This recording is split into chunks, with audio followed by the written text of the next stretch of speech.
श्रीमद् रामायणम्।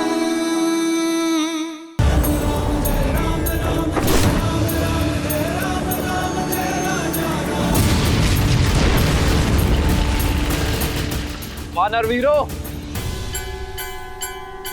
लंका का द्वार खुल गया है तुम सबके लिए। जय श्री राम। जय श्री राम।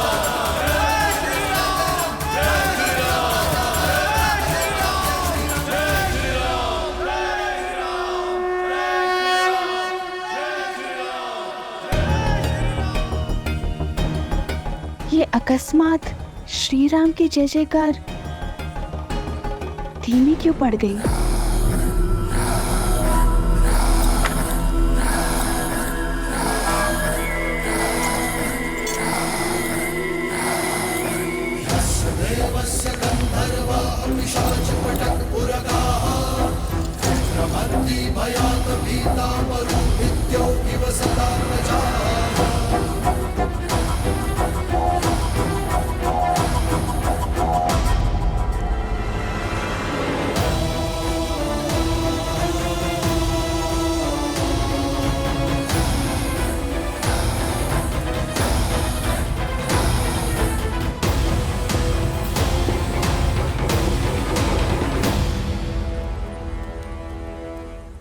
सीता, बुरा समाचार है। न जाने ऐसा क्या हुआ कि लंकेश ने स्वयं रणभूमि में उतरकर इस खेल को समाप्त करने का निर्णय लिया है। और जहां रावण के पग पड़ते हैं, वहां छल बल की सीमा लांघी जाती है। वहां युद्ध नीति का हर नियम टूट जाता है। मेघ कितने भी घने काले हों, सूर्य उन्हें चीर कर निकल ही आता है। मेरे श्री राम के धर्म और कर्म के आगे रावण के अधर्म और अन्याय को घुटने टेकने ही होंगे त्रिजटा, जिनके आने मात्र से लंका थर-थर कांपने लगी है। लंका पर उन श्री राम की विजय पताका लहराना निश्चित है। रावण का अंत निश्चित है त्रिजटा।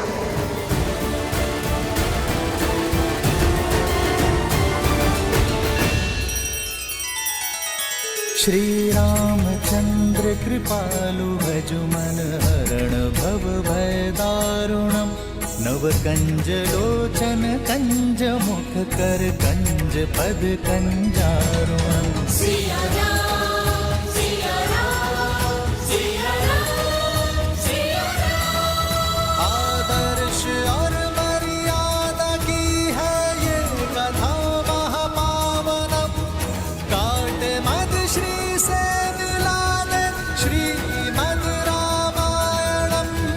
श्रीमद् रामायणम्।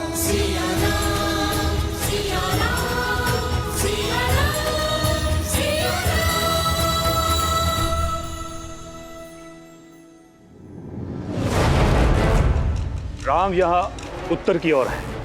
इनकी सबसे दुर्बल कड़ी है सुग्रीव, जो यहाँ दक्षिण दिशा में है। सर्वप्रथम कुंभ और निकुंभ उत्तर से प्रहार करेंगे और सुग्रीव को यहाँ घेरेंगे। किस पर कैसे प्रहार करना है, क्या प्रहार करना है, अब ये मैं बताऊंगा। युद्ध भूमि में क्या होगा, इसकी योजना अब स्वयं रावण बनाएगा।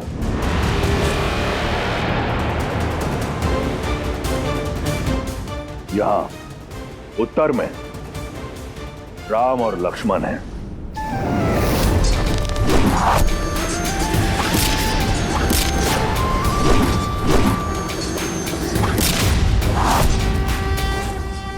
वहां दक्षिण में सुग्रीव और अंगद।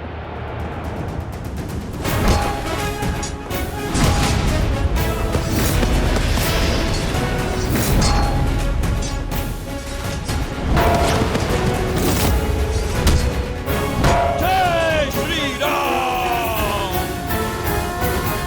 और यहां मध्य में वो वानर हनुमान।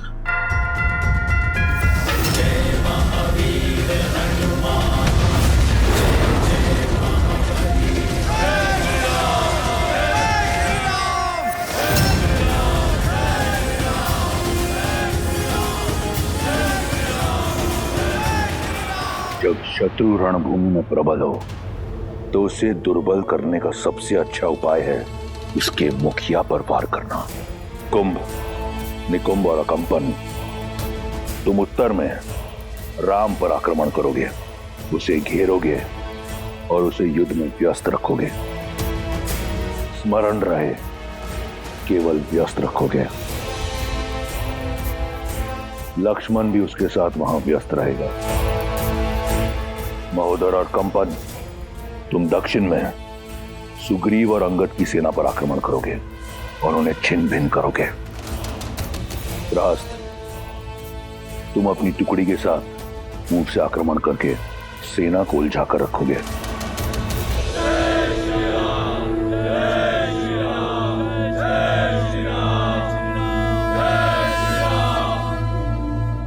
रास्त, मुख्य द्वार खोलो। परंतु महाराज, मैं जब शत्रु का मनोबल इतना उच्च हो तो उसे तोड़ना आवश्यक है। रावण कोई हिसाब अधूरा नहीं छोड़ता। वार हुआ है तो उसका पलटवार भी होगा। लेन देन अभी शेष है। उन वनवासी और उनके मरकटों को अब ज्ञात होगा कि महादेव ने मेरा नाम रावण क्यों रखा।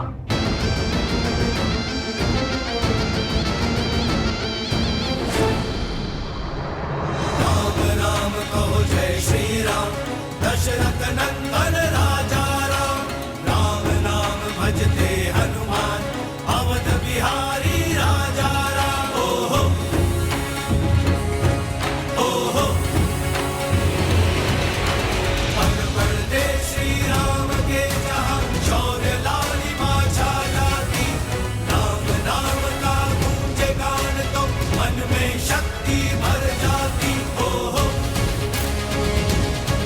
ओहो, राम राम कहो जय श्री राम, दशरथ नंदन राजा राम। राम नाम भजते हनुमान, अवध बिहारी राजा राम। तुम वीर पुरुष, तुम पराक्रमी, तुम मर्यादा के हो स्वामी। साथ तुम्हारा जिसके साथ, तुम संकट हर लो। जय श्री राम। वानरों का उत्साह देखकर ऐसा लग रहा है कि हम आज ही लंका पर विजय प्राप्त कर लेंगे। आगे बढ़ते रहो वीरों, आज मुझे दुश्मन के गढ़ पर श्री राम नाम का ध्वज देखना है। राम की सेना जीतेगी और ध्वज हवा में लहरेंगे। राम नाम कहो जय श्री राम, दशरथ नंदन राजा राम। राम नाम भजते हनुमान, भैया, आज तो प्रतीत होता है कि इस लंका पर हमारी विजय लगभग निश्चित ही है। यदि आज ऐसा हो गया तो इस लंका पर हमारी विजय की पताका मैं स्वयं जाकर फहराऊंगा। नहीं लक्ष्मण, विजय तब तक निश्चित नहीं है जब तक रावण का पतन ना हो। रावण कोई सरल योद्धा नहीं है, एक जटिल योद्धा है। वो इसका उत्तर अवश्य देगा।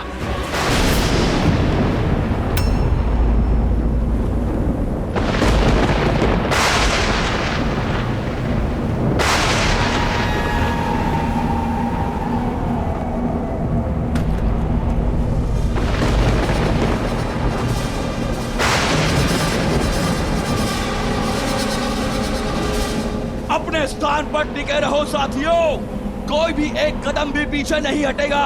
पीछे नहीं, केवल आगे बढ़ना है, विजय की ओर।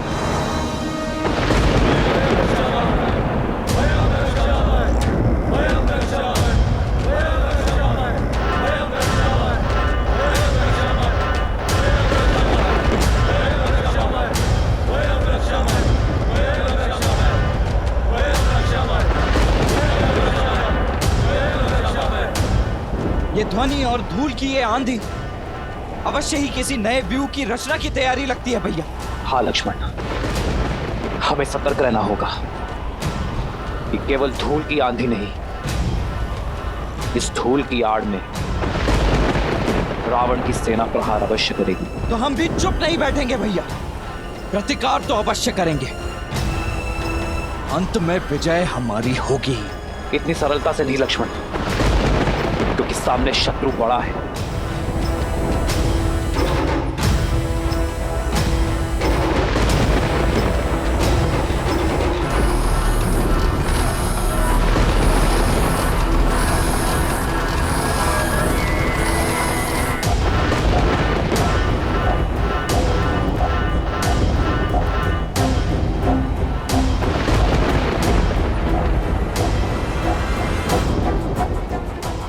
ये हो क्या रहा है?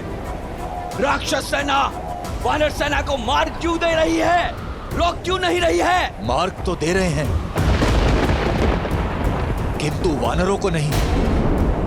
हे प्रभु रक्षा कीजिए। वानरराज, हमारे सैनिकों को बीच से हटाइए, उन्हें पीछे हटने का आदेश दीजिए वानरराज। परंतु क्यों? क्योंकि रावण आ रहा है, किसी नियम को ना मानने वाला यम का स्वामी दशानन लंकेश रावण युद्ध भूमि में पधार रहे हैं।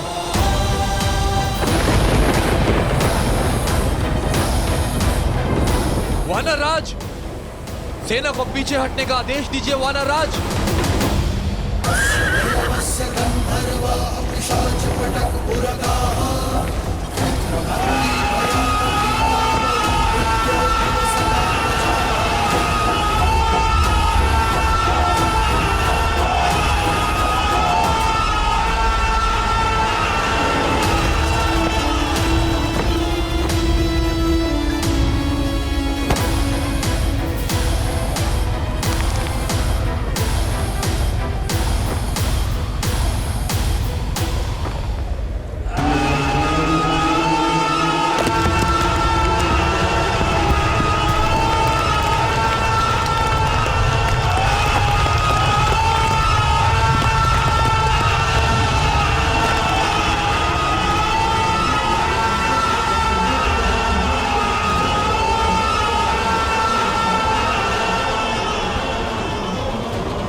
ये रुदान तो माता पार्वती से भी सहा नहीं गया था, और इसी रुदान के कारण महादेव ने लंकेश को रावण का नाम दिया था। ऐसा रुदान जो पाषाण को पिघला दे, लौह में भी दरार डाल दे। हटो, सामने से हटो।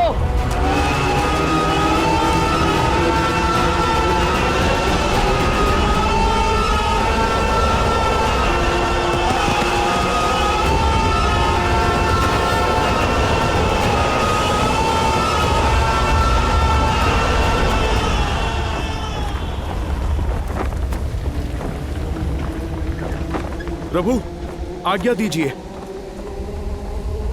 अवश्य हनुमान, सतर्क रहना। जय श्री राम।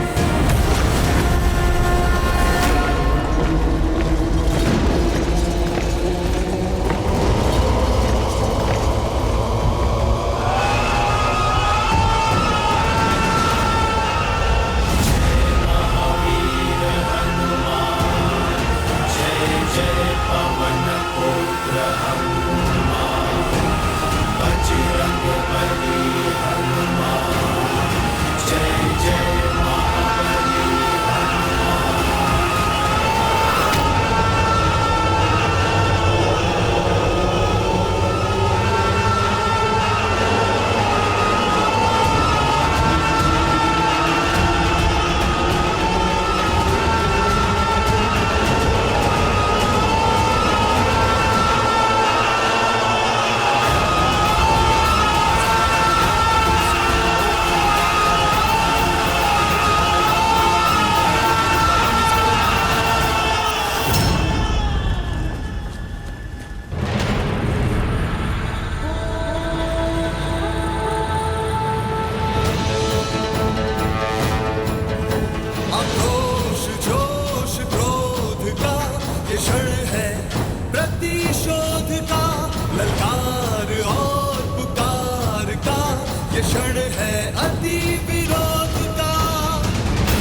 व्यूह रचा है रावण ने।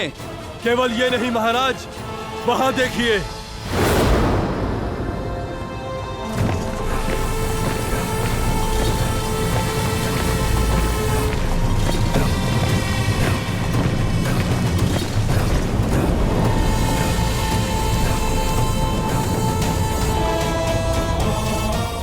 निकम, हमारा उद्देश्य राम को बाकियों से अलग करना है।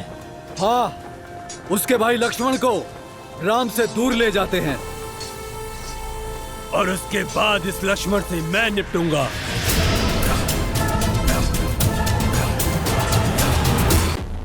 तो आ गई तुम, तुम्हारी प्रतीक्षा थी।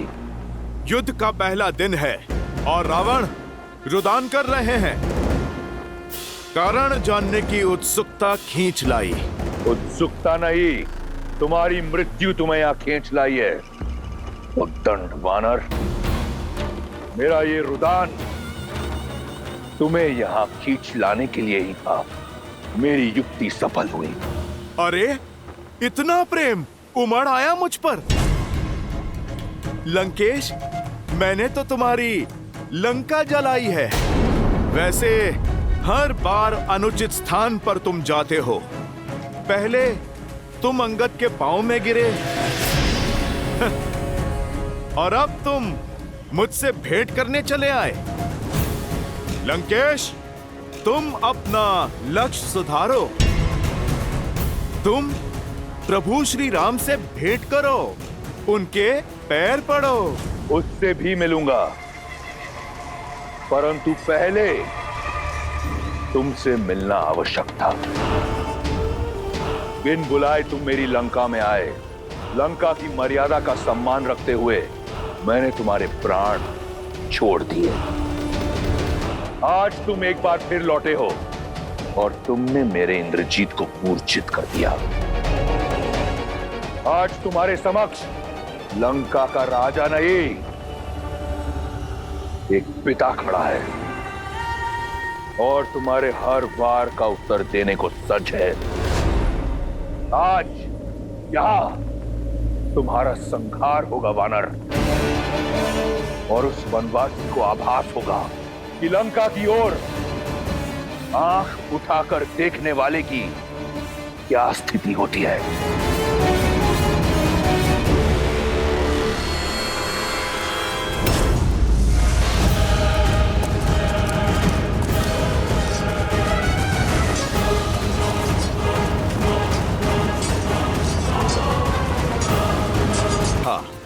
आज सिद्ध हो गया, अधिक बोलने का स्वभाव अपने पिता से ही आया होगा इंद्रजीत और अक्षय कुमार में। लंकेश, मर्यादा की बातें तुम्हारे मुख से अच्छी नहीं लगती। पराई स्त्री पर बुरी दृष्टि डालना ये कहां की मर्यादा थी लंकेश? राजा होकर दूत का अंग भंग कर देना ये कहां की मर्यादा थी लंकेश? मेरी पूंछ जलाकर मुझे सदा ग्लानि और लज्जा का जीवन देना चाहते थे तुम। मुझे मृत्यु से भी अधिक भयानक दंड देना चाहते थे तुम। ये तुम्हारी नीच सोच और उसी मर्यादा का जीता जागता उदाहरण है लंकेश। लंका के पतन के द्वार तुमने स्वयं खोले हैं। मैया सीता के हरण का महापाप करके, मेरे प्रभु का अपमान करके तुम मुझे दंड देने आए हो। लंकेश, दंड तो मैं दूंगा तुम्हें। मेरे प्रभु और मेरी माता के अपमान का। कैसी विडंबना है, जब राम और लक्ष्मण ने मेरी बहन की नाक काटी तो उन्होंने मर्यादा नहीं लांगी। जब तुम्हें बंदी बनाने मेरा अक्षय कुमार आया तो तुमने उसका वध कर दिया। वो मर्यादा का उल्लंघन नहीं था? दंड स्वरूप जब मैंने सीता का हरण किया तो मैं महापापी, महाअज्ञानी। एक बात तो सिद्ध हो गई, तुम्हारे और मेरे बीच कोई बात नहीं हो सकती। और दूसरी कि तुम कोई साधारण वानर नहीं हो। और आज तुम्हें ज्ञात होगा कि तुम्हारा सामना जिससे है वो भी कोई साधारण राक्षस नहीं। बहुत हुई बातें, अब संहार होगा। जय